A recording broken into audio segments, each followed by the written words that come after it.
એક ગામમાં એક નહીં, બે નહીં, પૂરા 84 વાણિયા રહેતા હતા અને તે વાણિયા બહુ ચતુર અને હોશિયાર હતા. તેથી તેઓ ધીરધારનો ધંધો કરતા હતા અને વ્યાજે પૈસા આપતા હતા.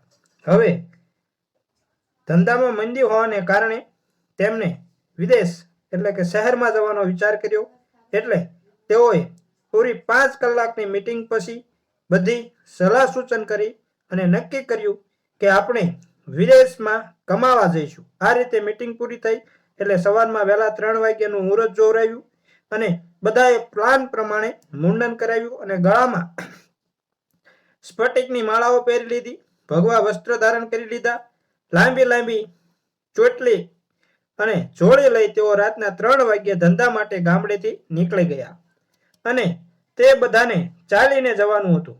તેમને આવો નિર્ણય એટલા માટે કર્યો હતો કે તેમને ચોર લૂંટી ના લે, કારણ કે 84 જણ સાથે હોય તો ચોર શું કરી શકવાના. હવે ચાલતા ચાલતા ડુંગરની ધારમાંથી નીચાણ વાળો વિસ્તાર હતો, તેમાં તેઓ ચાલીને જતા હતા.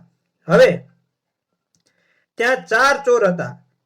તે મોકાની તલાશમાં હતા અને તેઓને આ બધી ખબર હતી કે આ કોઈ સાધુ બાધુ નથી, આ વાણિયા છે. એટલે તેઓ ચારે એક જૂથ થઈ આ વાણિયા એમને લૂંટવા માટે સામે આવ્યા. એટલે 2 ચોર આ વાણિયા ચાલ્યા જતા હતા તેમની સામે આવ્યા અને કહેવા લાગ્યા કે હવે અમને આ ચોરી ચપાટીમાં મન લાગતું નથી, એટલે તમે અમને દીક્ષા આપો અને અમને માળા પહેરાવો. તેમના હાથમાં બંનેના હાથમાં હથિયાર હતા. તે હથિયાર બીજા હાથમાં લેતા અને પાણીની અંજલી માટે એમને હાથ આગળ કર્યું. પરંતુ આ વાણિયા તો બહુ જ ગભરાઈ ગયા હતા. તેમને ખબર પડી ગઈ કે આ લૂંટારો છે, એટલે તેઓ મૂંઝવણમાં બોલી ન શક્યા અને જોઈ રહ્યા.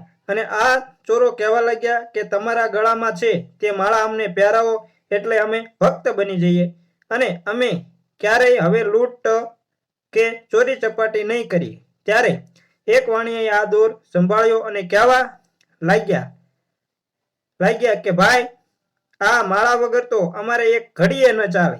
એની વગર તો અમને અન્નનો દાણો પણ મોઢામાં ન નાખી શકીએ. એ માળા ફેરવીએ તો જ અમે જમી શકીએ. તો ત્રીજો ચોર તરત જ ત્યાંથી એક માળા લઈને ચંદનની માળા લઈને દોડાવ્યો કે મહારાજ, આ માળા છે તે ગળામાં નાખો, કારણ કે આ માળા હલકી પણ છે અને ચંદનની પણ છે અને આ જે ગળામાં છે તે માળા અમને પહેરાવો. એટલે વાણિયો હતો તે છપ થઈ ગયો. તેને થયું કે આ માળા તો લઈ જશે. તે કહેવા લાગ્યો કે અમે તો 84 જણા છીએ, 84 માળા જોઈએ. તો ચોથો ચોર હતો તે તરત ચંદનની માળાનું બોક્સ લઈને આવ્યો અને એકના ગળામાંથી સ્ફટિકની માળા જે હતી તે ઉતારવા લાગ્યો. તે બહુ કિંમતી હતી, તેના બહુ જ રૂપિયા ઉપજે તેમ હતા. તે ઉતારવા લાગ્યો અને આ 84 વાણિયા જોઈ રહ્યા. જો 84 વાણિયાને તો એવું હતું કે તેઓ પોતાનો બચાવ થાય એવું જ ઈચ્છતા હતા, એકબીજામાં કોઈ રસ નહોતો. નહીતર જો 84 એક થઈ ગયા હોત અને આ ચોર ઉપર હુમલો કર્યો હોત તો ચારે ચોરની ચટણી બની જાત. પરંતુ તેઓ તેવું કરી શક્યા નહીં. પેલા ખાલી 4 જણા હતા, તે એક જૂથ હતા, એટલે તેઓ 84 વાણિયાને લૂંટ કરી ગયા અને આ વાણિયાઓ એકબીજાના મુખ જોતા રહ્યા અને પોતાને જે ધન એકઠું કરેલું હતું તે આ ચોર લૂંટારાઓ લઈ ગયા. મિત્રો, આ વાર્તા ઉપરથી જાણવા મળે છે કે એકતામાં કેટલું બળ હોય છે. વાણિયા એક જૂથ થયા નહીં, અલગ અલગ રહ્યા એટલે લૂંટાઈ ગયા.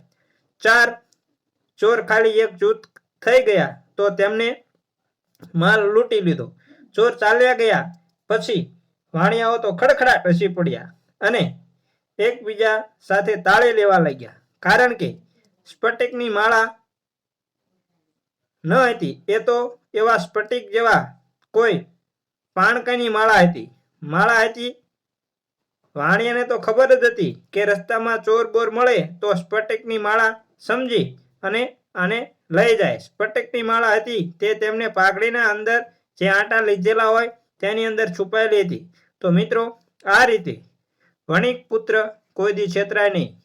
વિડીયોમાં આપેલ માહિતી સારી લાગી હોય તો અમારી ચેનલને લાઈક અને શેર કરજો અને કોમેન્ટમાં જય માતાજી લખવાનું ભૂલતા નહીં. અને ચેનલ પર નવા હોય તો હું તમને એક અનુરોધ કરું છું, એક વિનંતી કરું છું કે અમારી ચેનલને સબસ્ક્રાઇબ જરૂરથી કરી લેજો અને બેલ આઇકનને પણ દબાવી દેજો, જેથી કરી ને અમારી નોટિફિકેશન તમને સૌથી પહેલા મળે અને તમને આવી નવી નવી વાર્તાઓ અમે પીરસતા રહીએ. તો જય માતાજી મિત્રો. આવી વાર્તાઓ ગોતવામાં અમને ઘણી તકલીફ પડે છે, તો